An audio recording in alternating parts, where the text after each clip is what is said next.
So you want to take your stomach fat from where I was here and you want to get it to where I ended up here. And we're going to talk about if you need to lose 20 pounds or more to do it. Hey guys, what's going on? This is Paul Ravella from ProPhysique.com. In today's video, I got a great question. And the most common topic I get, especially this time of year, is about stomach fat. You want to call it stubborn? Fine. I don't really believe it's stubborn, and I'll explain why.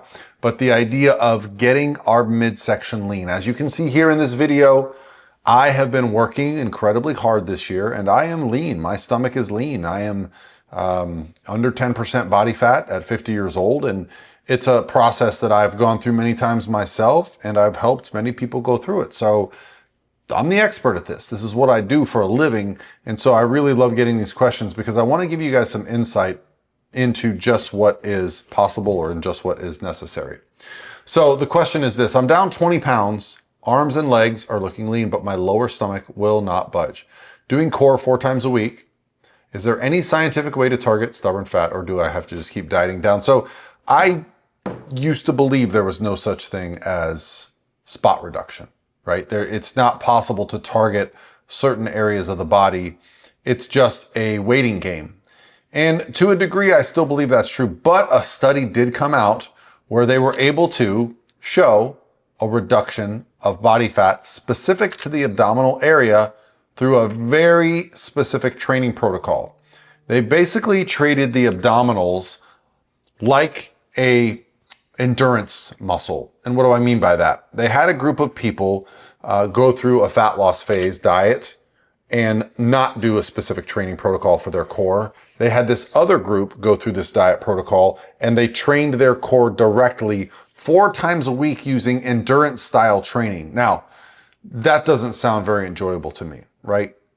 But if you want to target some abdominal fat, it might help if you looked up this study, looked up the protocol that they did, and tried applying it to yourself. Because at the end of these 2 groups of people, they lost the same amount of body fat, but the one group lost a lot more body fat from the abdominal section. So is it possible to lose specifically from one area? It looks like it could be. However, what is undefeated is simply losing enough body fat until it comes off from there. I've often talked about the pool analogy or the paper towel roll analogy, whereas if you want to get the body fat off at the lower abdomen, the lower back, the stomach, you must diet until the water in the pool is at the bottom, presents that last body fat. Same with the paper towel rolls. The paper towel rolls on the outside of the paper towel roll are the fat that comes off first. The paper towel rolls at the inside towards the center, that is the body fat that we are going to call stubborn.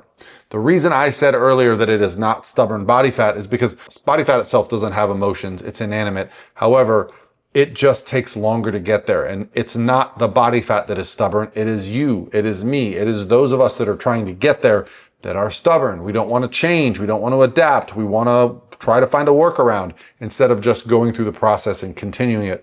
Listen, it's psychologically, it's physiologically demanding. So the other real part of the equation here is when people say, well, I dieted 20 pounds off and I'm not as lean as I want to be. Welcome to the world of body fat. We all carry way more body fat than we think, especially us men. We've all got an ego that says, yeah, I'm about 220 pounds. I'm going to diet down to 200 and look good. I got news for you. You probably got to be 175 or 180. You're probably way off the number there because we have a lot more body fat than we think. And if I'm being honest, most men just have a lot less muscle than they think. And when you diet all that body fat off, all that fluff that surrounds the muscle and sits underneath the skin, you realize this illusion that you see here, because I'm low body fat, makes me look visually a bit bigger in lighting, but if I put a t-shirt on, I look smaller than I did when I was 230, 240 pounds. By the way, I'm right around 200 pounds right now at 6'3", 50 years old. I'm still a lifetime natural bodybuilder, but my point is I've been doing this for so long, I know the breaks. I know where I got to get to. And honestly, I used to get up to 240 pounds when I was not in prep. And every time I dieted down to 200, I was reminded how hard it was. So I don't let myself get that far off that baseline number. This is where you can probably start to understand why I really am encouraging people to stay a little bit leaner.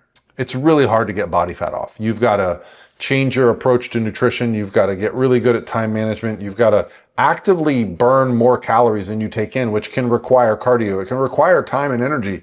But getting the body fat off is the hard part. Staying lean is so easy compared to fat loss. But most of us reach our fat loss goal and we just go, man, I did it, I got there, and we just return to our old ways instead of keeping up with the processes that we've put in place, but focusing on gradually bringing up food, bringing down cardio, treating ourselves well. And I find it much easier to maintain very low body fat for myself after having gone through this for many years. And this is what I teach my clients, is how to reach their body fat goals, but also to sustain them. Because that's really the prize at the end of this, right? Is getting that stubborn body fat off, getting to that. It's going to be a number on the scale that you're pretty uncomfortable with. You know, I often tell people, like, what'd you weigh when you graduated high school? It's probably about where you're going to have to get. Could be varied depending on how much muscle you've added, how much you've grown since then. But it's a number that most of us haven't seen in a while. I get updates all the time from my clients at bodybuilding preps. They're like, Coach, I haven't weighed this since high school. Yeah, I know. You've got more muscle and you've got less fat, but that number on the scale is a little strange. And I think the idea that body fat makes us look softer and not as muscular, it's funny because I get accused all the time when I'm this lean of being on steroids, which is fine. People just don't understand what steroids actually do for the most part. I don't get accused of that when I'm 20 pounds heavier, more muscle and more body fat. Why? It just doesn't have the same grainy appearance, the same separation, and it comes across on camera or in pictures or even on a bodybuilding stage that you have a lot more muscle than you did when you were heavier. So understanding that some people say, I want to see my lower abs, but they're not ready for the psychological impact of having to get body fat lower and their weight on the scale lower than it's been since maybe high school. All right, hopefully this helps you. And understanding the specifics, I would need pictures from you if you want to send me a DM. And I can tell you based on your height, your muscularity, how much body fat you have to lose to see your abdominals.